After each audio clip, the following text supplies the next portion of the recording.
Hello everyone. Okay, आज reasoning में हम एक और पजल करेंगे, फ्लोर बेस्ड पजल। ओके, जिस तरह से अरेंजमेंट के क्वेश्चन हमने किए थे, कुछ लीनियर अरेंजमेंट, सिटिंग अरेंजमेंट जो था, वैसे ही फ्लोर बेस्ड पजल है। ओके, ये भी काफ़ी कॉमन पजल होती है। अभी ज़्यादातर क्वेश्चन पिछले 2-3 साल से तो सिंगल क्वेश्चन ज़्यादा आ रहे हैं, बट पीछे जो प्रीवियस सी सेट में आए हैं, मतलब जहाँ सेट ऑफ क्वेश्चन आ गया है, बट सिंगल क्वेश्चन बन के भी आ सकता है। ओके, चलो देखते हैं। और उससे पहले मैं फिर से बता दूं आपको, सक्षम सी सेट कोर्स कंप्लीट पैकेज है, राइट। 100+ लाइव, जो 100+ रिकॉर्डेड वीडियो लेक्चर्स जो हैं, और उसमें डिटेल कवरेज जो लेटेस्ट सिलेबस के हिसाब से पूरा कवर किया है। और हर क्लास के साथ आपकी assignment, practice assignment, topic test, full length test और वीकली डाउट सेशन जो लाइव होते हैं, राइट। सो कंप्लीट पैकेज आप ये ले सकते हैं। चलो स्टार्ट करते हैं आज की पजल। ये एक पजल सॉल्व करेंगे आज हम, right. 9 floors of a building are made of 9 different flooring materials. तो ये कुछ हर फ्लोर पे एक डिफरेंट मटेरियल है, but not necessarily in the same order. The lowermost floor numbered as 1 and the floor immediately above it as number as 2 and so on. तो 9 floor है, तो 9 सबसे ऊपर 9 है, फिर 8 7 6 5 4 3 2 1, मतलब इस तरह से ऑर्डर है। Okay,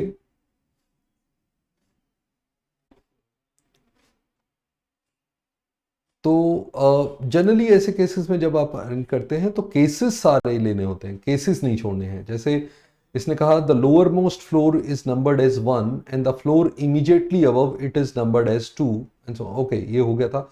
only 4 floors are there between the brick and the concrete floor which is immediately above the carpet floor. देखो, एंड बिलो द ब्रिक, अच्छा ब्रिक के नीचे है कंक्रीट वाला, कंक्रीट के बारे में बताया गया है, विच इज, कंक्रीट के लिए विच कहा गया है। तो कंक्रीट जो है वो बिलो ब्रिक है, तो ब्रिक ऊपर रखना है। तो ब्रिक ऊपर है, उसके नीचे 4 फ्लोर का बीच में गैप है, फिर कंक्रीट वाला है, और कंक्रीट वाला इमीडिएटली अबव द कारपेट है, तो कारपेट वाला भी है। तो हमारे कम से कम 1 2 3 4 5 6 7 का ये सेट बन गया। तो 7 का सेट वैसे देखा जाए तो कहाँ कहाँ आ सकता है। अगर मैं 7 का सेट देखूं तो कारपेट वाला सबसे नीचे हो सकता है, यहाँ हो सकता है, यहाँ कंक्रीट, यहाँ खाली, ये खाली, ये खाली, ये 4 खाली गैप हो गया, यहाँ ब्रिक आ सकता है, और उसके ऊपर 2 खाली हो सकते हैं, राइट। या अगर मैं दूसरा केस देखूं तो कारपेट यहाँ हो सकता है, राइट, कंक्रीट यहाँ हो सकता है, फिर 4 का गैप और ब्रिक यहाँ आ जाएगा। या फिर लास्ट केस जो हमारा बन सकता है वो ये हो सकता है कि कारपेट यहां हो, कंक्रीट यहां हो, और 4 का गैप और ब्रिक सबसे ऊपर, राइट। ओके, तो हमारे ये 3 पॉसिबल केसेस हैं इसमें, राइट, इसके हिसाब से जो हमें उसने कंडीशन दी थी, राइट। अब हम देखते हैं the number of floors above the carpet floor is 1 more than the number of floor below the tiles. तो कारपेट के ऊपर कितने हैं? अगर मैं फर्स्ट केस में लूं, कारपेट के ऊपर है 8 फ्लोर, राइट। तो टाइल्स के नीचे 7 फ्लोर होने चाहिए, तो टाइल्स कहां होगा? यहां, तो इसके नीचे 7 है। ओके, क्योंकि कारपेट के ऊपर जितने फ्लोर हैं उससे एक कम है टाइल्स के नीचे। तो कारपेट के ऊपर, इस सेकंड केस में हमारे पास कारपेट के ऊपर 7 फ्लोर्स हैं, तो टाइल्स के नीचे 6 होने चाहिए, तो टाइल्स यहां होगा, राइट। यहां होगा ना, एक बार देख लेते हैं, हाँ यहां होगा। ओके, टाइल्स के नीचे 1 2 3 4 5 6 हो जाएंगे, कारपेट के ऊपर 7 है, राइट। अब कारपेट के ऊपर यहां 6 हैं, तो टाइल्स के नीचे 5 होने चाहिए, तो टाइल यहां होगा, राइट। ओके, तो अब आ जाएगा only 2 floors are there between the tiles and the wood floor. Tile और वुड फ्लोर के बीच में 2 होने चाहिए, तो इस केस में टाइल्स और वुड के बीच में 2, यानी कि वुड यहां होगा, राइट। इस केस में टाइल्स और वुड के बीच में 2, यानी वुड यहां पे होगा, राइट।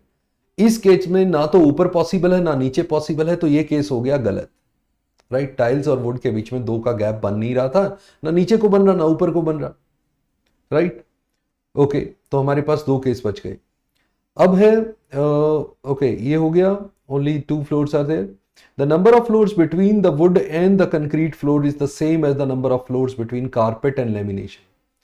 वुड और कंक्रीट के बीच में जितने हैं वो कारपेट और लेमिनेशन के, तो वुड और कंक्रीट के बीच में यहां पे कितने हैं, 2. तो कारपेट और लेमिनेशन के बीच में 2, तो लेमिनेशन यहां आ जाएगा, राइट. यहां वुड और कंक्रीट के बीच में बिल्कुल 0 है, तो कारपेट और लेमिनेशन के बीच में भी 0 हो जाएगा, राइट. सेम होना चाहिए गैप. ओके. फिर अब one of the even numbered floor is made of granite and is immediately above marble. Okay, ये इवन नंबर फ्लोर है. इवन नंबर फ्लोर 6 अगर लूं, ये ग्रेनाइट लूं, तो ये इमीडिएटली अबव मार्बल है, पॉसिबल है इसमें. ओके, इसमें ग्रेनाइट और मार्बल इमीडिएटली अबव पॉसिबल ही नहीं है, तो ये केस भी गया. तो हमारे पास फाइनल कौन सा केस बचा, ये वाला. तो इसमें हमारे पास एक फ्लोर जो बचा हुआ है वो कौन सा है, ग्लास. ग्लास के बारे में कहीं बात नहीं हुई, तो ग्लास होगा ये वाला, राइट. तो ये हमारी फाइनल अरेंजमेंट है, राइट. ये हमारी फाइनल अरेंजमेंट हो गई. Glass, brick, tile, granite, marble, would, concrete, carpet and lamination. ऊपर से नीचे आ रहा हूं मैं, 9 से फर्स्ट फ्लोर पे आ रहा हूं, राइट. ओके, तो ये जो फाइनल अरेंजमेंट है ये मैंने यहां पे बना ली है. ये है आपकी सबसे ऊपर glass, brick, tile, granite, marble, would, concrete, carpet and lamination. Okay, तो इस पे ये जो 5 क्वेश्चंस वैसे लिखे हुए हैं, वैसे सिंगल क्वेश्चन भी आ सकता है, कोई ऐसी बड़ी बात नहीं है. जिस तरह सी सेट पूछ रहा है थोड़ा छोटा करके उसको सेट को सिंगल क्वेश्चन या 2 क्वेश्चन 3 क्वेश्चन तक भी पूछे हैं उसने. ओके, तो यहां देखते हैं 4 of the 5 following 5 are alike in a certain way and hence form a group, find the one that doesn't belong to that group. Glass. Okay, एक ग्लास है, एक मार्बल है, एक टाइल है, ओके, एक ब्रिक है और एक कंक्रीट है.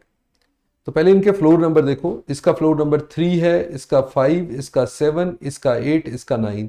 तो 3, 5, 7, 9 तो ऑड नंबर्स हैं. 8 जो है, ब्रिक जो है, वो इवन नंबर्ड फ्लोर है.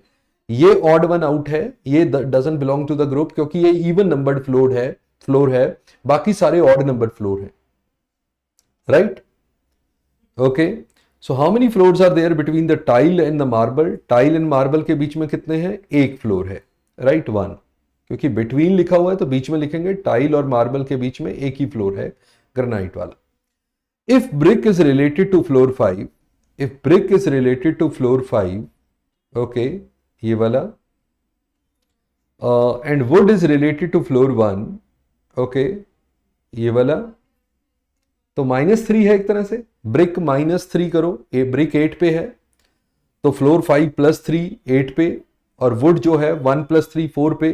Then which of the following material is related to floor 3, तो 3 + 4 कर दो 7, राइट. ऐसा ही होगा ना 3 + 3 6. Granite should be the answer, right. Granite में से -3 करेंगे तो 3 आ जाएगा. सो -3 करें, 8 - 3 5, 4 - 3 1, सो 6 - 3 3 आएगा. तो ग्रेनाइट होगा आंसर आपका, राइट. वो जो जिनसे रिलेशन दिया है वो -3 करके फ्लोर आ रहा है, राइट, -3 करके floor. Okay, next, which of the following floor is made of glass. Glass 9th floor है, राइट. ये सी ऑप्शन आपकी 9th floor. Using which of the following material does floor 4 was built. Floor 4 क्या है, would, right. एक बार आपकी arrangement बन गई फिर तो आंसर कर ही देंगे. अरेंजमेंट का ही इशू होता है, पहले एक बार अरेंजमेंट बनाएंगे, वो सारे केसेस देख के आप देखेंगे मैं सारे केसेस लिख रहा था साथ में. ओके, चलो आज के लिए इतना ही. See you in the next session. Bye bye, नमस्ते, जय हिंद, थैंक यू.